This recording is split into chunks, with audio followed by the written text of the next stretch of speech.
नमस्कार।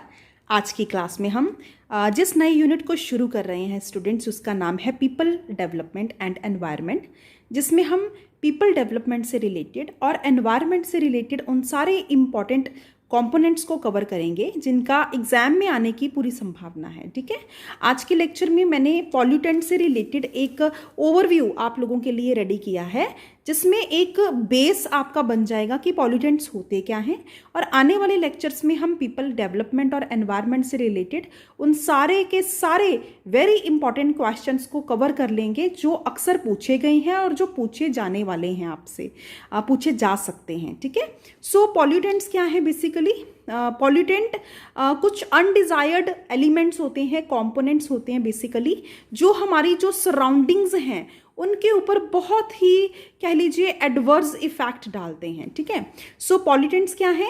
It is a substance introduce into environment that has undesired effect on usefulness of a resource. So हम कह सकते हैं कि ये कुछ ऐसे सब्सटेंसेस हैं जिनका एनवायरनमेंट के ऊपर, जिनका हमारी सराउंडिंग्स के ऊपर अनडिजायर्ड इफेक्ट है।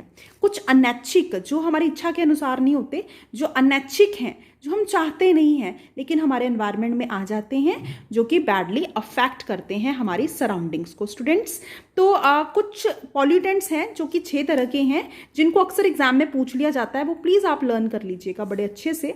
सबसे पहले कार्बन मोनोऑक्साइड, लेड की बात करेंगे, nitrogen oxide, ground level ozone, particle pollution and sulphur oxide. Please इसको बहुत ही अच्छे से, इन 6 के 6 पॉल्यूटेंट्स को बहुत अच्छे से लर्न कर लीजिएगा, क्योंकि अक्सर आपसे क्वेश्चन पूछा जा सकता है कि पॉल्यूटेंट्स कितनी तरह के होते हैं, मेजर पॉल्यूटेंट्स कितनी तरह के होते हैं? 6 तरह के होते हैं, और उन 6 तरह में ये 6 के 6 के नाम आपको आने चाहिए। आपको हो सकता है कोई 5 के नाम दिए हो, छठे का नाम ऑप्शंस में हो और सही ऑप्शन आपको चूज करनी हो, तो 6 के 6 पॉल्यूटेंट्स का नाम आपको क्लियर होना चाहिए। अब बात करेंगे नोटेबल पॉल्यूटेंट्स। सो ऐसे कौन से पॉल्यूटेंट्स हैं जो नोटेबल हैं? नोटेबल माने जो जिनका जो अफेक्ट है वो ज्यादा है, और जिसको हम नोटिस कर रहे हैं कि वाकई में ये चीज हो रही है, उसको नोटिस किया जा रहा है। ठीक है, सो नोटेबल पॉल्यूटेंट्स कौन से हैं? सबसे पहले मरकरी की बात करी गई है, जिसकी शॉर्ट फॉर्म भी साथ साथ में मैंने आपको प्रोवाइड करी है, तो आप प्लीज साथ में लर्न कर लीजिएगा। कई बार आपको सिर्फ जस्ट शॉर्ट फॉर्म से पूछ लिया जाता है कि इसकी फुल फॉर्म क्या है ना, एब्रीविएशन से पूछा जा सकता है। सो मरकरी आपका नोटेबल पॉल्यूटेंट है स्टूडेंट्स। आपका परसिस्टेंट ऑर्गेनिक पॉल्यूटेंट, पॉप्स भी बोलते हैं इसको, ओजोन जो है वो आपका नोटेबल पॉल्यूटेंट है। पर्टिकुलेट मैटर, पीएम के नाम से जाना जाता है।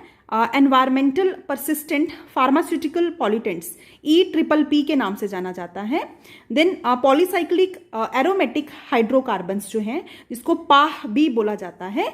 Volatile organic compound, walk. ठीक है, वॉलेटाइल ऑर्गेनिक कंपाउंड, वॉक। ये प्लीज आप अच्छे से लर्न कर लीजिएगा कि कौन कौन से नोटेबल पॉल्यूटेंट्स हैं, जिनके नाम मैंने आपको दे दिए। जस्ट इनके नाम ही समझने आप लोगों के लिए जरूरी है, क्योंकि बेसिकली है तो ये आपके जो है वो यूनिट जो आपका पीपल डेवलपमेंट और एनवायरनमेंट से रिलेटेड है, उनका एक इंपॉर्टेंट पार्ट है, एक छोटा पार्ट है, जिसमें जस्ट आपको नाम क्लियर होने चाहिए पॉल्यूटेंट्स के, कौन से नोटेबल पॉल्यूटेंट हैं, जो कि आपको अच्छे से बिल्कुल माइंड में होने चाहिए।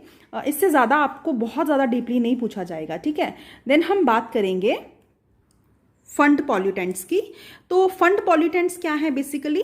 ये आपके वो पॉल्यूटेंट्स हैं, these are those for which the environment has the moderate absorption capacity, they do not cause much damage to the environment. So हमारे जो एनवायरमेंट है, हमारी जो सराउंडिंग्स हैं, वो इन ये जो पॉल्यूटेंट्स हैं, ये जो फंड पॉल्यूटेंट्स हैं, उनको एक मॉडरेट लेवल तक ही ऑब्जर्व कर सकती है, एब्जॉर्ब कर सकती है। ठीक है, एक मॉडरेट लेवल तक, एक एवरेज लेवल तक ही इनकी एब्जॉर्प्शन जो है वो हमारा एनवायरनमेंट कर सकता है। उनको आप फंड पॉल्यूटेंट्स के नाम से जानोगे, और ये बहुत ज़्यादा डैमेज नहीं करते हैं आपके एनवायरनमेंट को। जैसे कि अगर मैं कार्बन डाइऑक्साइड की बात करूं, कार्बन डाइऑक्साइड जो कि आप अपनी ब्रीदिंग से उसको छोड़ते हो, कार्बन डाइऑक्साइड बेसिकली इसका बहुत ज़्यादा कोई कह लीजिए हार्मफुल इफेक्ट नहीं है एनवायरनमेंट पे। सो ये आपके फंड पॉल्यूटेंट्स में आ जाएंगे। प्लीज़ आपको पूछा जा सकता है फंड पॉल्यूटेंट्स क्या होते हैं, उसकी डेफिनेशन पूछी जा सकती है या उसकी एग्जाम्पल पूछी जा सकती है, तो आपको क्लियर होनी चाहिए। देन लाइट पॉल्यूटेंट्स की बात करेंगे हम. So what is light pollution? Light pollution is describe the effect of artificial line. Students मैं अंडरलाइन कर रही हूं, the effect of artificial line on individual organisms and on the structure of ecosystem as a whole. So मैं उस artificial light जो कृत्रिम रोशनी है उसका जो प्रभाव है आप इंडिविजुअल्स के ऊपर भी और हमारे पूरे के पूरे इकोसिस्टम के ऊपर जो अफेक्ट पड़ रहा है हम उसकी बात करें वो हमारे लाइट पॉल्यूटेंट्स हैं. जैसे ओवर इल्यूमिनेशन है, आपको पता है आजकल मिसयूज बहुत ज़्यादा लाइट्स का किया जाता है, लाइट्स की डेकोरेशन करी जाती है, लाइट्स का बहुत ज़्यादा मिसयूज किया जाता है. जैसे स्काई ग्लो आपने देखा होगा, किसी की शादी हो या डीजे नाइट हो तो वो स्काई में जैसे लाइट्स बार बार आती हैं, आप रात में देखते होंगे. आजकल ये नया सिस्टम जो चला है कि वो लाइट्स आर पार होती हैं आसमान से. सो आसमान पे गिरती है फिर नीचे गिरती हैं, मतलब अपने देखने में बहुत इफेक्टिव लगता है लेकिन इसका बड़ा हार्मफुल इफेक्ट है इंडिविजुअल्स के ऊपर भी और टोटल इकोसिस्टम के ऊपर भी. तो उसको हम लाइट पॉल्यूटेंट्स में लेंगे. देन लाइट ट्रेसपास की भी हम बात करेंगे. तो ये सब लाइट पॉल्यूटेंट्स है, basically miss use of light है जिनका बड़ा ही बैड इम्पैक्ट पड़ रहा है इंडिविजुअल ऑर्गेनिजम्स के ऊपर और टोटल सराउंडिंग्स के ऊपर. तो आज की क्लास में हमने बिल्कुल थोड़ा सा पॉल्यूटेंट्स के बारे में पढ़ा, एक ओवरव्यू जाना. नेक्स्ट क्लास में हम डीपली जो इंपॉर्टेंट क्वेश्चंस हैं इन पॉल्यूशन से रिलेटेड वो करेंगे. बहुत ही ज़्यादा इंपॉर्टेंट होने वाली है आपकी कल की क्लास, जिसमें बहुत ज़्यादा वाले इंपॉर्टेंट क्वेश्चंस को कवर किया जाएगा. सो इनको लर्न करिएगा जो आज हमने किया है आज की क्लास में. Thank you so much. Have a nice day. Think, believe and win.